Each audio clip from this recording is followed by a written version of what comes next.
Afternoon, I thought it was a really high quality game, and whilst you want to win every game, it felt like a fair scoreline probably in the end.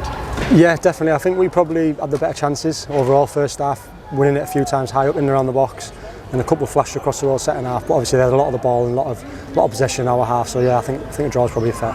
I would imagine that first goal is something you've kind of worked on the training ground up at the Imps many a time. It felt like a classic from a training ground. You have the possession for probably 2 minutes to work your opening. Yeah, brilliant. Yeah, one of the gaffer's things when we get in there, stay in there and use the ball and keep putting them under pressure. And yeah, like you say, we moved it side to side really well and found a great opening. It was a great finish as well. Yeah, really good goal. And it feels like as a team you're happy to mix it up. Occasionally it will be a diagonal ball from maybe you or one of the centre halves, or a ball from the keeper at the back as well.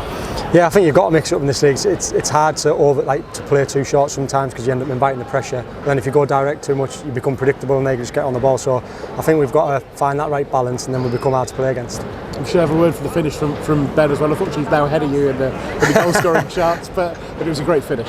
Yeah, great finish, and I think he deserved the goal today because his work rate was phenomenal. I don't know if it was cramp he went down with at the end, but the shift he puts in, he definitely deserved that today. With their goal, sometimes you of course you can pick little pieces out of it, but sometimes the finish is just a high quality finish. Yeah, we've just seen it back on the telly, and then like you say, really, at the time really frustrated because we don't want to keep a clean sheet, but it's a top finish right in the corner, so sometimes you've got to hold your hands up. Now there's a big moment in the second half we wanted to ask you about, really, because you've obviously had experience of concussion in previous seasons.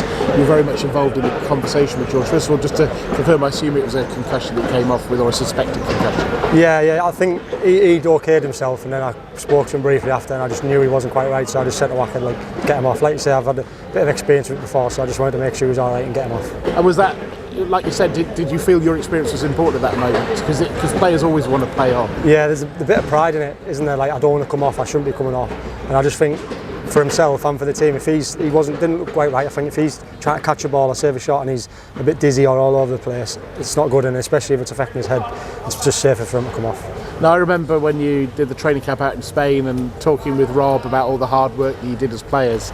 You needed that in the last 12 minutes, didn't you? Yeah, I didn't see the board go up, and then me and Conor asked the ref and we were like 12 on. No, like it was a long shift, but yeah, like you say, all the pre-season work comes out there, and I think we stuck in well at the end. But all in all, it feels like, of course you want to win every game, but a good afternoon. Yeah, like you said, disappointing when we go 1-0 up, but I think overall points not a bad result.